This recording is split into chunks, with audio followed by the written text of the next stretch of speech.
Estudo do Evangelho de Jesus, livro de Atos dos Apóstolos, capítulo 27 de Atos. Como se determinou que havíamos de navegar para a Itália, entregaram Paulo e alguns dos presos a um centurião por nome de Júlio, da corte Augusta. Paulo tem que ir para a Itália para se apresentar a César, conforme ele apelou para ser julgado por César. Então, ele entregue a esse centurião que fica responsável pela ida de Paulo e mais alguns outros presos para Roma, ao privilégio desses presos viajarem ao lado de Paulo.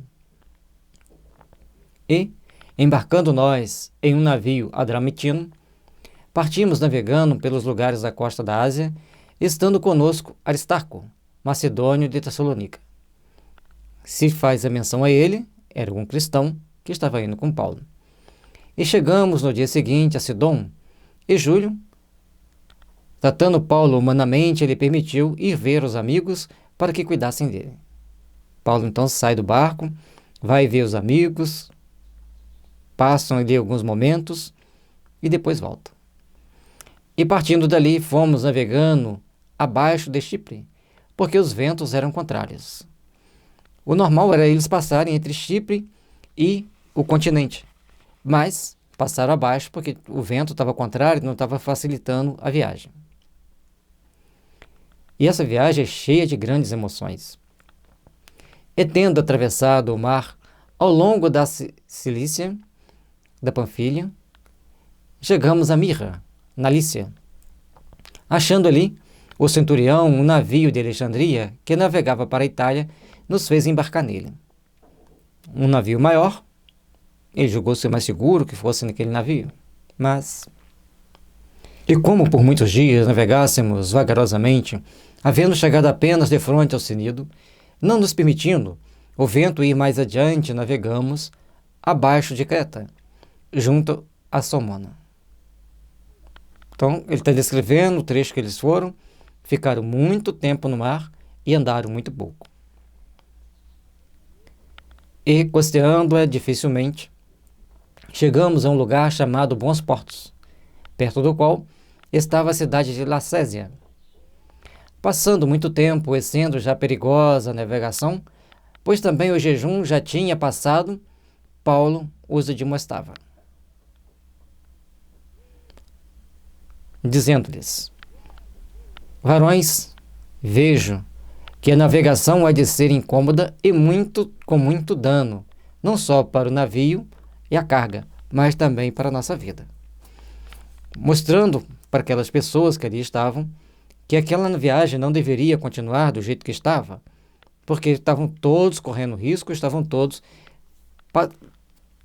em vias de passarem por situações muito perigosas, muito danosas. Deveria ser evitado a todo custo aquela viagem. Quando eu deixei o vejo com uma letra diferente, que vejo porque a presciência de Paulo, a clarividência, a intuição, a inspiração, e poder perceber o futuro, que não seria muito bom continuarem aquela viagem. Mas o centurião cria mais no piloto e no mestre do que no que Paulo dizia. E esse centurião, que não era o Júlio, era centurião de outro navio, confiava plenamente na sua tripulação e autorizou que continuassem.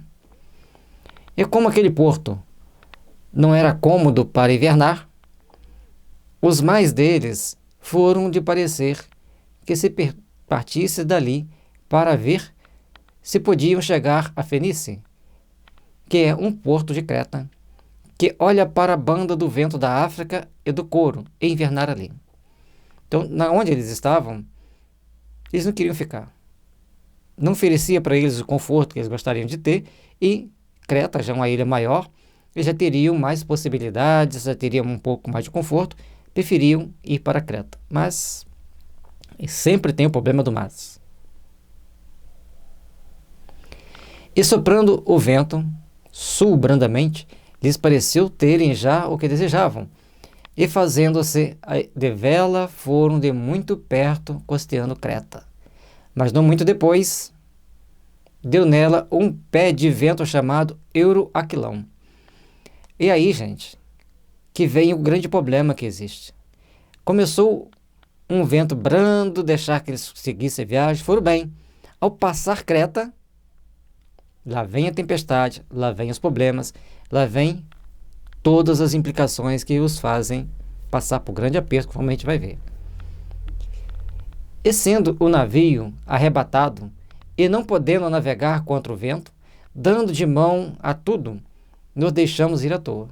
Então, já que não tinha condição de controlar o navio, deixaram que eles seguissem o vento, conforme a gente diz, vamos caminhando ao vento, né? Então, foram caminhando ao vento. E carreando abaixo de uma pequena ilha chamada Cauda, apenas pudemos ganhar o batel. E levando para cima, usamos de todos os meios, cingindo o navio, e temendo darem as costas na Sirte. Amainadas, as velas assim foram à toa. Fecharam as velas, deixaram que o barco continuasse seguindo o vento, seguindo as ondas, porque não dava para lutar contra eles e ficava perigoso. E continuava perigoso. Andando nós, agitados por uma veemente tempestade no dia seguinte, aliviaram o navio. Uma forte tempestade acaba aliviando o navio porque os ventos se amainam, a situação fica mais calma e as pessoas conseguem caminhar com mais segurança. E, ao terceiro dia, nós mesmos, com as próprias mãos, lançamos ao mar a amarração do navio.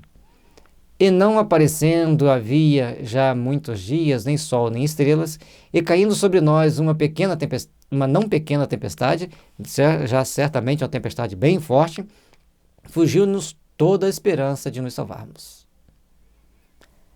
Já vários dias perdidos, vários dias sem conseguirem botar o navio a prumo para andar conforme eles gostariam que andasse. E aí vem mais uma forte tempestade, aí eles começam a querer desanimar. Havendo já muito que sei não comia, então Paulo, pondo-se em pé no meio deles, disse: fora na verdade razoável, ó varões, ter me ouvido a mim e não partir de Creta. E assim evitariam esse incômodo e essa perdição.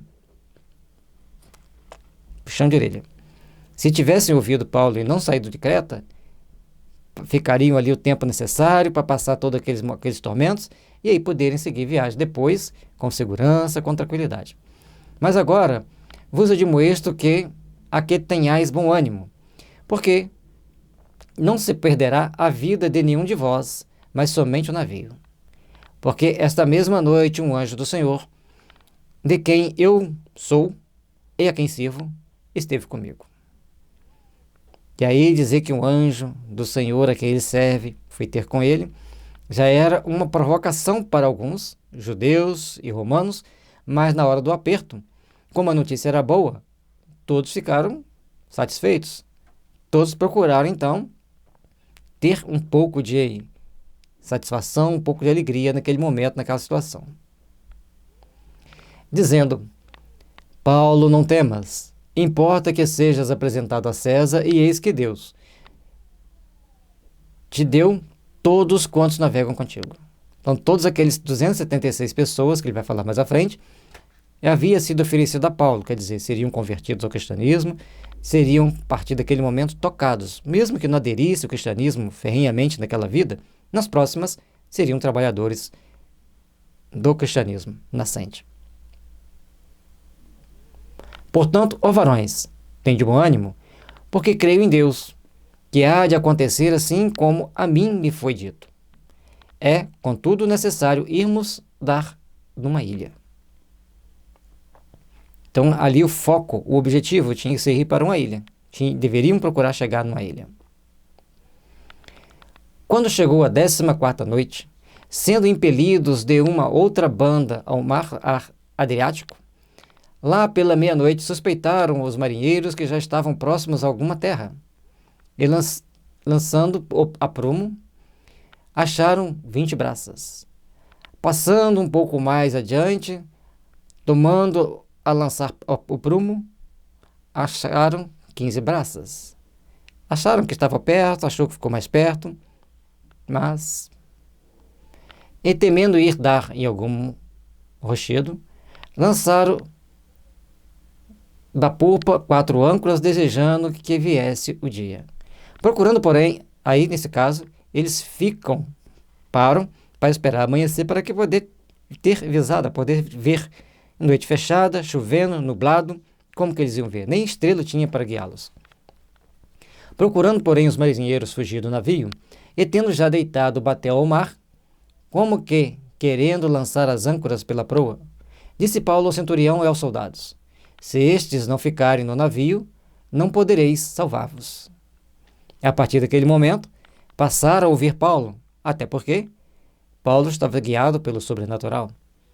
E naquele momento de tensões, de perigo de vida, nesses momentos, todos ficam fiéis ao Deus que oferece a melhor opção, que oferece a melhor segurança.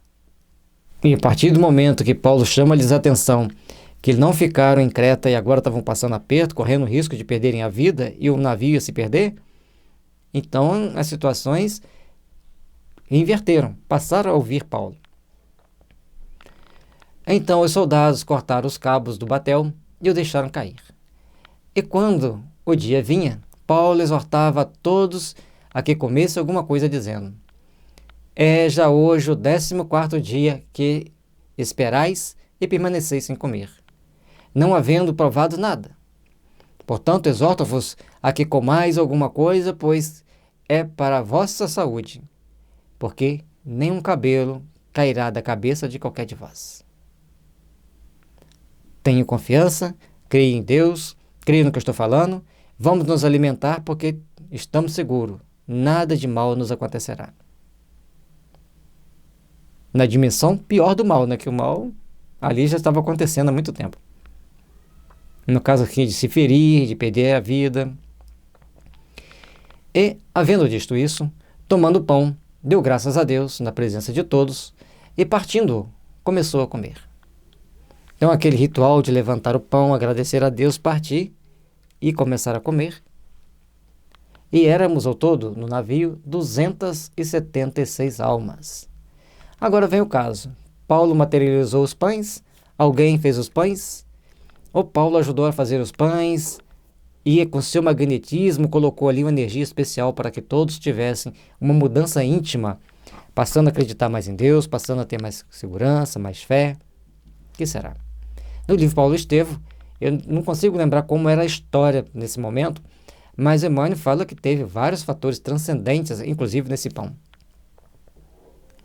Refeitos com a comida, aliviaram o navio, lançando o trigo ao mar. Já começaram a descarregar a carga, para o navio ficar mais leve. E, sendo já dia, não reconheceram a terra. Enxergaram, porém, uma enseada que tinha praia e consultaram-se sobre se deveriam encalhar nela o navio. Aí todo mundo já foi consultar-se entre si. Não tomaram atitude arbitrária, vamos. Levantando as âncoras, deixaram-no ir ao mar. Largaram também as amarras do leme e, lançando a vela maior ao vento, dirigiram-se para a praia. Mas, dando porém um lugar de 2 mares, encalharam ali o navio e, fixa a proa, ficou imóvel, mas a polpa abria-se com a força das ondas. O navio encalha, começa a abrir-se, não conseguem chegar até a ilha. Aí que vem a situação mais delicada. Então a ideia dos soldados foi que matasse os presos para que nenhum fugissem escapando a nado.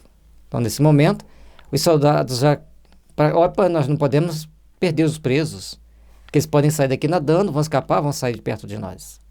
Mas o centurião, querendo salvar a Paulo, lhes estorvou este intento e mandou os que pudessem nadar que se lançassem primeiro ao mar e se salvassem em terra. E os demais, uns em tábua e outros em coisas do navio, e assim aconteceu que todos chegaram à terra a salvo. Então, o centurião foi coordenando para quem pudesse nadar, que nadasse, e os outros foram pegando pedaços de tábua, pedaços do navio, coisas que tinham no navio que pudesse flutuar, para poderem todos chegarem à terra. Cada um a seu jeito, cada um com o seu aperto, o seu sufoco, E ali também tinha mulheres, tinha crianças, tinha idosos, mas todos se salvaram, conforme o Espírito já havia dito para Paulo. Mas o navio perdeu-se. A carga que estava no navio perdeu-se. Que Jesus nos abençoe, nos ilumine e nos dê força para prosseguirmos a nossa caminhada. Que tenhamos coragem de enfrentar as adversidades. Que tenhamos prudência de ouvir a intuição e as vozes daqueles que falam em nome do Pai.